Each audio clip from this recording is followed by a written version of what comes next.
When was the last time you truly listened? I don't mean waiting for your turn to speak. I mean slowing down, looking someone in the eyes, and really hearing what they're trying to say. Because here's the truth. Leadership, it's not about having all the answers. Sometimes the most powerful thing you can do as a leader is to listen. This is Leading 10. I'm Chris Moore, and today we're talking about the value of listening. James chapter 1, verse 19. Wherefore, my beloved brethren, let every man be swift to hear, slow to speak, slow to wrath. We live in a noisy world. Everyone's talking, everyone's posting, everyone has an opinion and a platform. But Jesus, he gives us a different framework. Be quick to listen, slow to speak, slow to anger. Now that's not just good advice, it's godly leadership.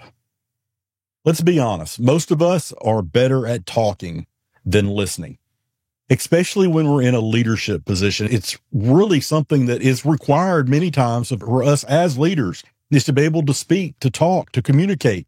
We've been taught to direct, to decide, and then to delegate.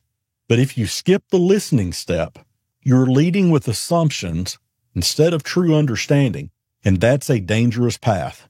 We probably all worked at places, had experience, especially early in our careers, where decisions were being made where you knew for sure that if that person had all the information, they wouldn't have made that decision. When you listen, when you truly listen, you give other people dignity.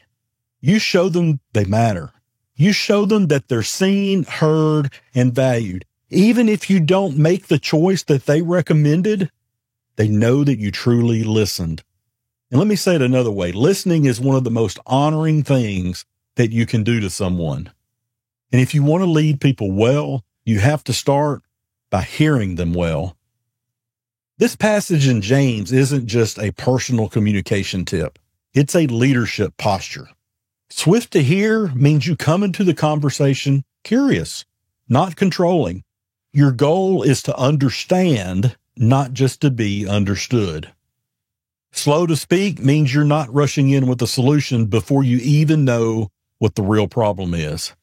Slow to wrath reminds us that jumping to conclusions usually leads to frustration, both for you and definitely for your team.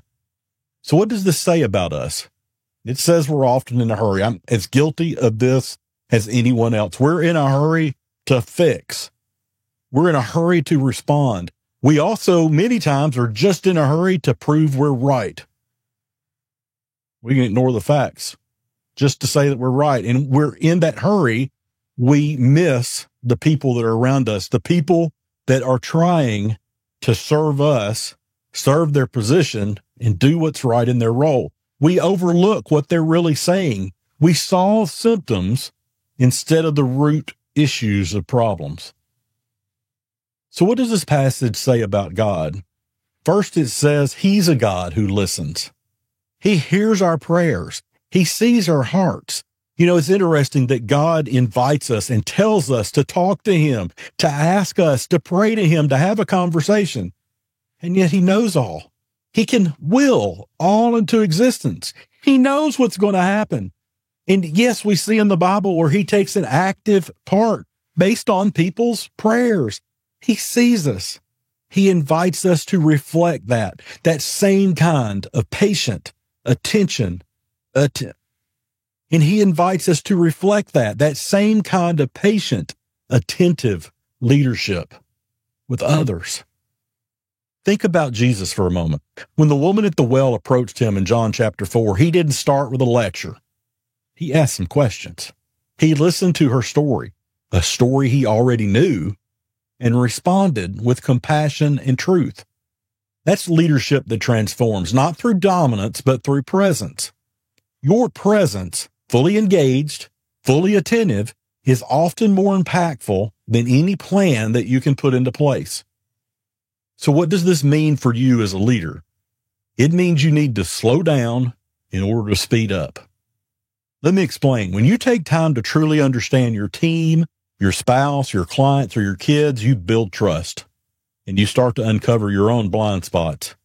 You learn what really needs to be fixed, not just what's the loudest issue or the loudest voice in the room. Listening helps you lead with precision. Sometimes on our teams, we have someone who doesn't talk in the group, but they may actually be the smartest one with the greatest ideas. They just don't have the confidence to speak and communicate in front of people. You need to learn to listen to them as well and to put them in situations where they can speak to you so that you can actually hear them. Because when you know what's really going on, you can respond with clarity, not just with control of the situation. Listening doesn't make you look weak. It doesn't make you look like you don't know what's happening. It doesn't make you look like you have no idea what's going on. What it does do is it makes you look wise.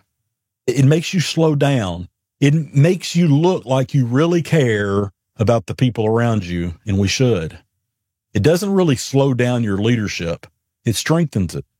And it doesn't mean you stop leading. It just means you start leading better. And I've had to learn this the hard way. There are many times, so many times, I gave answers too quickly.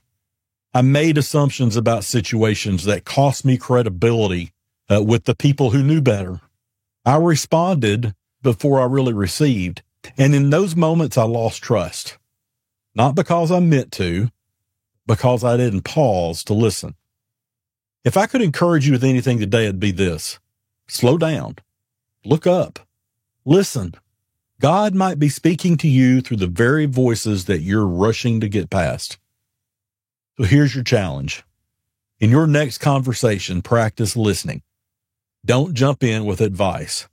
Don't look at your phone. Don't finish their sentence. Just listen. Let the other person feel heard fully and completely. Ask some questions to extend their side of the conversation, especially if you are one who has always been quick to speak, quick to interrupt, not really listening, and see what changes in the room and on the faces of those in it. Leadership isn't just about vision and strategy. Although that's something I love, that's not necessarily all of it. It's really about people, and people want to be heard. And if you want to lead with impact, lead with your ears open and your heart engaged in the situation. Because the best leaders aren't always the ones who speak first. They're the ones who hear what others miss. This is Leading 10. I'm Chris Moore. Now go lead with humility and let your listening light your way. If this helped you slow down and listen today, hit the like button for me. It really helps this grow, and subscribe so you don't miss future episodes. But share this message with one leader in your life who needs a reminder that listening is part of true leadership. I'll see you next time.